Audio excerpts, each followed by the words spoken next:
and the omnibus. So I was forced into the Archers when I was a child. And look, it's come back to bite me later on. I'm awash with this stuff. The Archers is the world's longest-running radio show, with more than 15,000 episodes broadcast. Despite being a rural flavour show, The Archers is recorded in the heart of... Ouch. What a line to drop, right? Our source captures a truly shocking moment with that phrase, "Your sort, miss, aren't exactly known for their honesty." Wow. Yeah. Let's unpack that immediately. Today, we're diving deep into the audio recording you shared with us.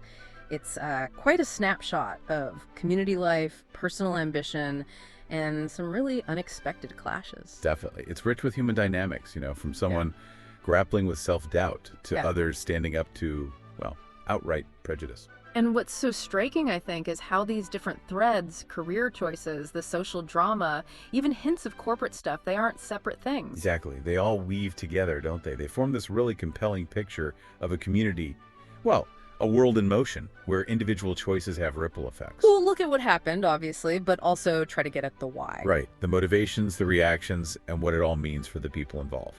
Our goal for you today, really, is to sift through this lively conversation, pull out the core insights, the surprising bits unfolding in this community. Basically, give you a shortcut to being well-informed. Get you right up to speed. Okay, so let's get into it. Let's do it. We're going to kick things off with Stella. She seems to find real, genuine satisfaction in her work. She calls milking direct and satisfying. That hands-on connection matters to her. Yeah, you get that sense strongly. But then this intriguing new opportunity lands right in front of her, thanks to David. He's spotted a farm manager's job. And he thinks it's a perfect fit for her. Right, and this isn't just a small step up, it's a big leap. We're talking leading a team of farmers, liaising with scientists and agronomists, having real input on farm strategy. Also good salary, which, doesn't hurt. Not at all. Yet Stella's immediate reaction, almost visceral. Total dismissal. Yeah, she just dismissed out of hand. Why? Because, and this is her own words, she doesn't think she'd stand a chance. It's such a classic moment, isn't it? It really flags this very common human thing. How often do we hold ourselves back? Not because we lack the skills, but just we lack the belief. Stella's reasoning is so relatable too. I know the kind of thing they're looking for, and it's not me. She thinks they want someone, quote, really executive, maybe, formally trained. Probably. Someone she doesn't see herself as. She even says it flat out. I'm a farmer, not a strategy person. It's like she's put herself in this box. Totally. It's that internal narrative, maybe a bit of imposter syndrome. We define ourselves by our current role and can't imagine stepping outside it. But what's powerful is that her supporters, David and Pip, they see something completely different. They're absolutely convinced her hands-on skills, her ideas rooted in experience. That's exactly what farming strategy needs. Yeah, they see her practical knowledge as a strength for the bigger picture.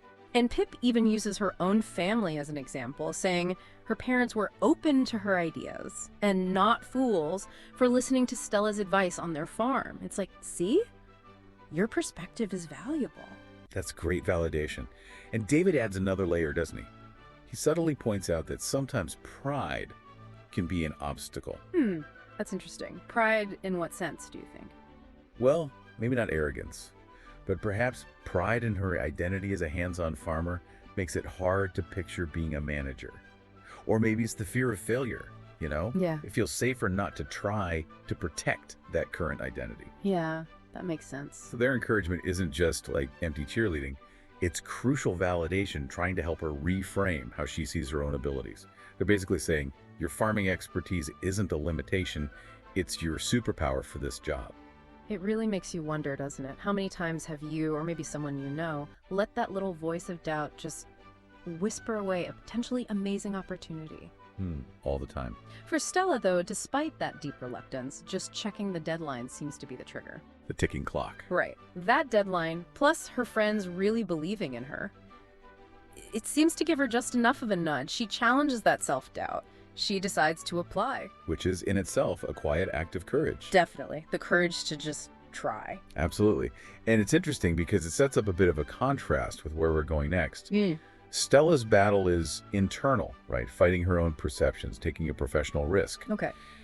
Now we pivot to a situation where the courage needed is very different. It's public, it's confrontational, it's deeply personal. Yeah. While Stella finds her courage to chase an opportunity, somewhere else, a different kind of courage is being tested, standing up against, well, prejudice. Which brings us to the golf club. Ah, yes, the golf club scene. We find Charles and Za, and they're clearly tense, sort of hesitant to even go inside. Why? Because of Lawrence. He's the source of the tension. Yeah. But what's kind of interesting is Za apparently has this new bug for golf. Never played a few weeks ago, now she's keen. A surprising new hobby. But underneath that, there's this really serious issue simmering, the Linda Cricket blackmail thing.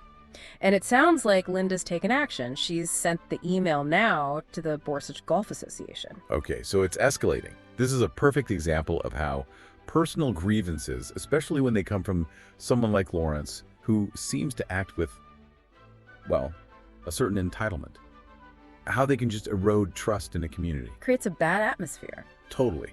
This sort of discomfort, even fear of confrontation, people know something's wrong, but dealing with it openly is hard. So it becomes this kind of collective unease. Linda going to the association, though, that takes it from whispers to an official complaint. That's pressure. Exactly. A new layer of potential accountability. And right in the middle of this community drama, we get this little insight into Martin's personal life. He's taking a break from dating apps. Oh, interesting detour. Yeah, and he's quite reflective about it. Admits he rushed into things after Pam left me, and a whole thing with Marlene. I was clearly on the rebound. He actually says he wants to do some work on myself. Wow. That's quite self-aware, especially amidst all the external chaos. It's a real contrast, isn't it? Everyone else is caught up in this external stuff, and Martin's choosing this moment for some quiet, internal work. It really is. And it highlights a different kind of courage, I think. The courage to face your own stuff, your own patterns, even when everything around you is turbulent. Like looking inward instead of just reacting outward. Precisely. Prioritizing that inner well-being, stepping back, addressing vulnerabilities. It speaks to a certain maturity. It's a reminder that growth isn't always a big public fight. Sometimes it's a quiet choice. And as if that wasn't enough complexity, the sources also drop this hint about wider economic stress. We hear things are really tricky at the moment at BL. BL, Borsach Leisure, maybe? Or a big farm? Some significant local business, sounds like. Seems likely. And we learn Justin is threatening to sell his shares. Plus, Lillian is apparently more than annoyed with him. Why? He's falling out with everyone and suddenly wants to buy more land when the other day he'd said they couldn't afford a cruise. Ah, okay. So this connects personal agendas, maybe some hypocrisy there from Justin, to potentially broader economic stability. Right, it's not just internal business politics. No. His actions, driven by personal fights, could be destabilizing a vital local business. Think about the ripple effects, jobs, local services, the whole economic health of the area. So you've got personal fights, individual growth moments, and potential corporate instability all tangled up. It just shows how interconnected everything is. These seemingly separate spheres, personal, social, economic terrace, they're all part of the same community fabric. And speaking of tangled, as if on cue, Lawrence himself shows up at the golf club. Boy, here we go. Charles instantly groans, basically voicing what everyone's thinking. The man doesn't even live in Ambridge. Why is he always here? The unwelcome guest. And the confrontation is almost immediate. Lawrence doesn't waste any time, accuses Za and Linda of turning Ambridge against me. Playing the victim. But Martin jumps in, calls him out directly, blackmailing Linda over the cricket. Lawrence tries to brush it off, strictly private conversations. Of course. Trying to keep it contained. But the argument heats up fast.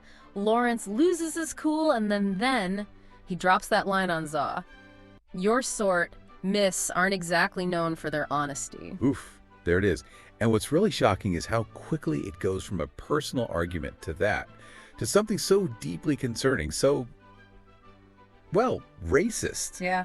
It just lays bare this crucial question. How do communities respond when prejudice comes out so openly like that? And Za's response is immediate. Which is so important. Her direct challenge. Do you mean brown people? Yeah.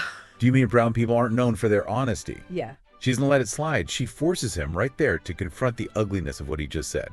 No ambiguity left. And his reaction, it's just this clumsy backtracking, isn't it? I am not being driven out of my own country. I mean my own tea room. I meant this. You know what I meant. Total stumble. It's that classic floundering you see when someone's prejudice is called out directly.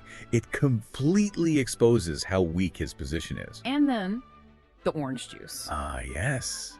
The dramatic climax. Martin, in this impulsive, almost cinematic moment, throws his orange juice ice cubes, and all at Lawrence. He even notes the way the ice cubes bounced off his head. Wow. I mean, Martin's reaction, okay, it's undeniably impulsive, maybe not the most, let's say, strategic response, but it's also this raw defense against injustice. It's a visceral reaction. Totally. A clear, unambiguous physical rejection of Lawrence's bigotry. It's like a dam breaking. Someone finally just snapped and said, enough. So the immediate aftermath, Martin is completely freaking out. Oh, what have I done? I've gone mad. It's a disaster. He's worried the club will think he's insane, that he's just made it all so much worse. Classic post-adrenaline panic. But Za and Charles, they see it totally differently. They're full of admiration. That was amazing, Za says. Charles calls him really brave, even practically heroic, and shockingly revoked. Revoked. Maybe they mean provoked. Or just heroic. A source says revoked could be a transcription thing, but the sentiment is clear. Heroic. They're urging him, tell the golf club what Lawrence said. Right. Use this moment. But Martin's still stuck in the immediate worry. Worried about Linda, what's going to happen with the cricket and all of that stuff. He can't see the bravery yet, just the mess. And this moment really makes you think, doesn't it? What actually defines a brave act? Is it always planned? Calculated? It'd be impulsive. Right. Can it be that impulsive stand against injustice that feels like a total disaster to the person doing it in that moment? Yeah. Martin's act, okay, it was messy, maybe not proper, but it forced a public confrontation that couldn't be ignored. Took it out of the shadows. Exactly. It went from private blackmail and awkward silence to a very public, undeniable display of unacceptable behavior. And that often opens the door for real accountability. It suddenly gives Linda's formal complaint a lot more weight, doesn't it? Witnesses, a public incident. Yeah, that's a really strong point. It shifts the dynamic. But what about comparing Martin's courage here to Stella's earlier? Hers was internal, professional. His was external, emotional, physical almost. Very different types of courage, absolutely. As a fascinating comparison, Stella's courage was about conquering that internal voice of self-doubt. Right. Or stepping into something new professionally. A quiet victory, really. Opening up possibilities for herself. Martin's. That was an explosion. A controversial, maybe, but very public display of conviction, taking a stand against prejudice in a really raw way. So both brave, but in completely different arenas. I think so. Both are essential forms of courage, really. They just manifest differently because they're addressing different kinds of challenges. One is about personal growth, ambition. The other is about defending the community, or at least its values, against overt injustice. Both shape character, but on different battlegrounds. So wrapping this up, what does this all mean for you listening? From Stella battling her self-doubt to chase that job, to Martin's dramatic juice throwing at the golf club. This deep dive really shows us those raw, unfiltered moments. Crossroads, really. Yeah.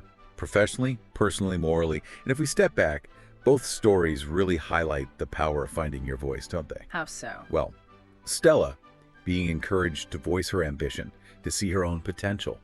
And Martin, in his, explosive way, voicing absolute opposition to prejudice. It's a reminder, I think, that our actions, whether they're quiet acts of internal courage or big public stands, they ripple out. They shape things. They shape things. They shape our communities, and they definitely define the character of the people within them. And as we finish up, here's something to maybe chew on, a final thought. In your own life, when have you maybe hesitated to grab an opportunity because you were scared? Or, on the flip side, when have you felt that powerful urge to make a stand, maybe even a dramatic one, against something you felt was just fundamentally wrong? What happened? You think about that outcome. How much of who we are, and maybe even the story of our own communities, is really forged in those moments, those points of decision. So, what are you doing now? Just getting ready for the next episode. Just And, moving mics around. So, what do you do? I do the spot effects on the arches. Any Are you what we movements call Foley then? and- kind of. Yep. Okay. And these are all part of the paraphernalia of production. Yep. That's the ball bar. That's. This one. Yep. That's. Haley so wanted to be in their own place when their baby came. It's due in 2 months. Not much chance of that now. No. I mean, it would have been a stretch for them financially, mind, but I just wish there was something practical I could do to help them, Caroline. I think The Archers has had this immense popularity over the years. basically because it has always very accurately reflected the reality of life and living in a rural community at whatever